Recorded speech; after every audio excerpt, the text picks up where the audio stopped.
బాగుంటుంది అనేటువంటిది అదొక గైడెన్స్ ఇచ్చింది. సరే, ఈ మధ్యకాలంలో వీళ్ళు ఇవ్వటం, ఆమోదం చేసి పంపడం, ఇవన్నీ కూడా ఈ రాష్ట్ర వ్యాప్తంగా ఒక గందరగోళమైనటువంటి పరిస్థితి కూడా ఏర్పడుతుంది. ఇప్పటికైనా మేము అడుగుతా ఉన్నాం, ఖచ్చితంగా 42% బీసీలకు రిజర్వేషన్స్ ఇవ్వాల్సినటువంటి అవసరం ఉన్నది అని మేము భారత కమ్యూనిస్ట్ పార్టీ తరఫున సంపూర్ణ మద్దతు మేము ప్రకటిస్తా ఉన్నాం. మొన్న జరిగిన శాసనసభలో ముఖ్యమంత్రి గారు ప్రవేశపెట్టిన దీనికి సంబంధించి మా పార్టీ శాసనసభ్యులు కూనంనేని సాంబశివరావు కొత్తగూడెం ఆయన కూడా నిర్ణయం తీసుకున్నాం.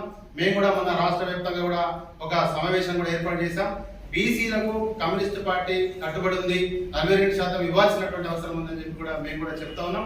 రేపు రానున్న కాలంలో తెలంగాణ రాష్ట్ర వ్యాప్తంగా బీసీలు తీసుకున్నటువంటి ప్రతి నిర్ణయానికి, ప్రతి పోరాటానికి తప్పకుండా కమ్యూనిస్ట్ పార్టీ సిపిఐ మా పార్టీ మద్దతు సహకారం ఉంటుందని చెప్పి సందర్భంగా మేము ఈ సందర్భంగా తెలియజేస్తా ఉన్నాం.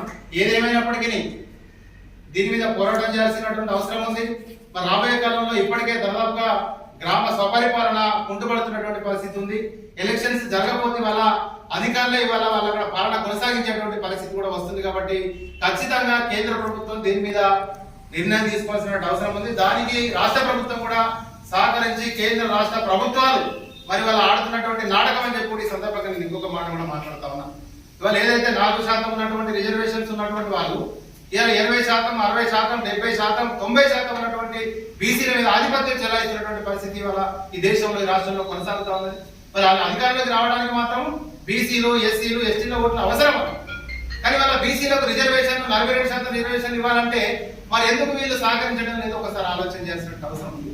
ఇవాళ అగ్రకుల నాయకులకు సంబంధించి పైకి మాత్రమే చెప్తున్నారు తప్ప లోపల మాత్రం వాళ్ళకు కూడా 42 రిజర్వేషన్ కావాలనేటువంటి ఆలోచన అగ్ర కుల వర్గాలకు లేదు అనేటువంటి విషయాన్ని కూడా నేను స్పష్టంగా చెప్తా ఉన్నా. బీసీలు, ఎస్సీలు, ఎస్టీలు అందరూ కూడా దయచేసి గమనించాల్సిన అవసరం ఏంటంటే మీరందరూ పోరాటం చేయండి, తప్పకుండా మా మద్దతు ఉంటుందని నేను తెలియజేస్తా ఉన్నాను. మీరు ఎలక్షన్స్ రాగానే బీసీలు కావాలి, ఎస్సీలు కావాలి, మాకు కావాలని ఎస్టీలు అంటారు. కానీ వాళ్ళ మరి ఎందుకు మీరు పోరాటం వైపు రావడం లేదు? ఎందుకు ఈ పోరాటంలో పాల్గొనడం లేదు? న్యాయమైనటువంటి పోరాటం, న్యాయమైనటువంటి డిమాండ్, మరి దీని మీద ఎందుకు మీరు కలిసి పోరాటంలో రాలేదు? అంటే బీసీలు కానీ, ఎస్సీలు కానీ, ఎస్టీలు కానీ, ఈ నిమ్న జాతి వర్గాలకు సంబంధించినటువంటి వాళ్ళందరూ కూడా ఎవరైతే 4% రిజర్వేషన్లు అనుభవిస్తున్నటువంటి వాళ్ళకు వ్యతిరేకంగా మనం పోరాటం చేయకపోతే రానున్న కాలంలో బీసీ రాజ్యం రాదు, ఎస్సీ రాజ్యం రాదు, ఎస్టీ రాజ్యం కూడా రాదు. మనం అందరం కూడా ఐక్యంగా ఉండి ఒక తాటిపైన ఈ అగ్రవర్ణాలకు వ్యతిరేకంగా మనం పోరాటం చేస్తే తప్ప వచ్చేటువంటి పరిస్థితి లేదు. కాబట్టి బీసీ సోదరులందరూ గమనించి మీరందరూ కూడా బయటకు రావాల్సినటువంటి అవసరం ఉంది. ఈ కేంద్ర రాష్ట్ర ప్రభుత్వాల మీద ఒత్తిడి తీసుకొచ్చే వరకు అవసరం అనుకుంటే రాజ్భవన్ ముట్టడి, అవసరం అనుకుంటే రాష్ట్రపతి భవన్ ముట్టడానికి మీరందరూ కూడా సహాయ సహకారాలు అందించాలి.